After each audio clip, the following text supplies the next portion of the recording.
Tuko hapa kwa mujibu wa katiba yetu, ambayo leo tuko katika uchaguzi mdogo baada ya kuondokewa na aliyekuwa mbunge wetu ambaye mlimuamini mwaka 2025, ambaye ametangulia mbele za haki, na kwa mujibu wa katiba na sheria tunalazimika kufanya uchaguzi mdogo. Mlifanya maamuzi 2025, lakini Mwenyezi Mungu amefanya yale yaliyo yake, kwamba sisi binadamu muda wote dunia hii tunapita,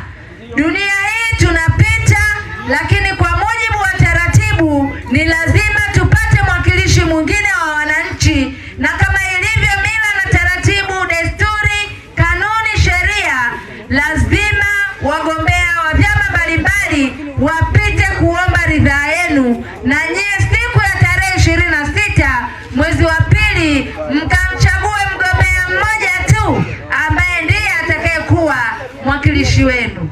Na sisi UDP tunasema si mwingine bali ni Mtemi Bakari Pachoto, ambaye tumemuona kwamba atakwenda kuwasemea vizuri wananchi, kutetea kero mbalimbali na matatizo mbalimbali ambayo yapo katika jimbo hili. Bakari oye!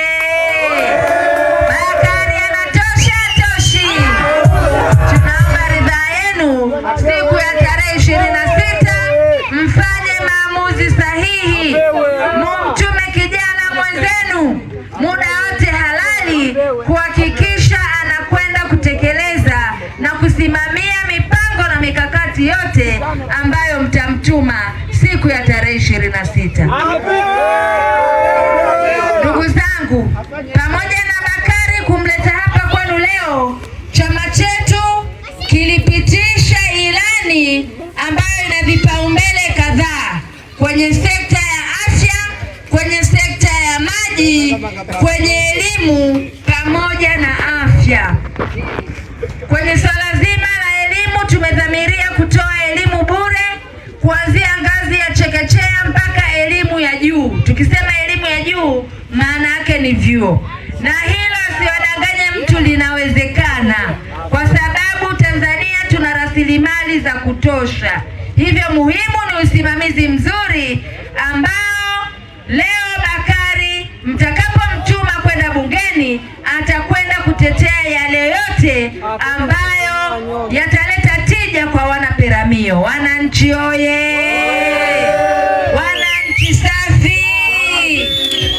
Katika sekta ya maji ni kuhakikisha kila eneo kunakuwa na miundombinu safi ya maji, bila kusahau swala zima la umeme.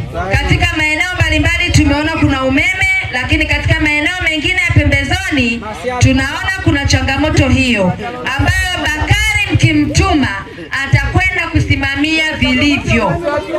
Na hatusemi tunakwenda kuanza upya. Mwenzetu alipofanya, ambapo kuna changamoto, tunakwenda kusimamia vilivyo ili kuwe na usimamizi thabiti chini ya mbunge huyu ambaye mtamuamini siku ya tarehe 26 aweze kuleta mabadiliko makubwa kwa wana Peramiho. Miundombinu ya barabara, miundombinu mbalimbali. Huyu ndiye kijana mwenzenu, huyu ndiyo mkombozi wenu. Popote pale penye changamoto aweze kushughulikia kwa kina. Tumemwamini, tumempima, ni kijana anayetumika, ni mchapakazi, mzalendo wa nchi hii. Hivyo maadamu chama kimemwamini, nanyi wananchi wa Peramiho tunaomba mumuamini siku ikifika. Tumeshamwamini. Kabla sijamaliza, naomba Bakari ujiandae uweze kuja kuwaeleza wananchi. Sitaki kusema mengi wasije wakasema katibu anakusemea. Njoo useme mwenyewe ambayo tumeyaona kama mapungufu, ambayo utakwenda kuwafanyia wananchi wote wa Peramiho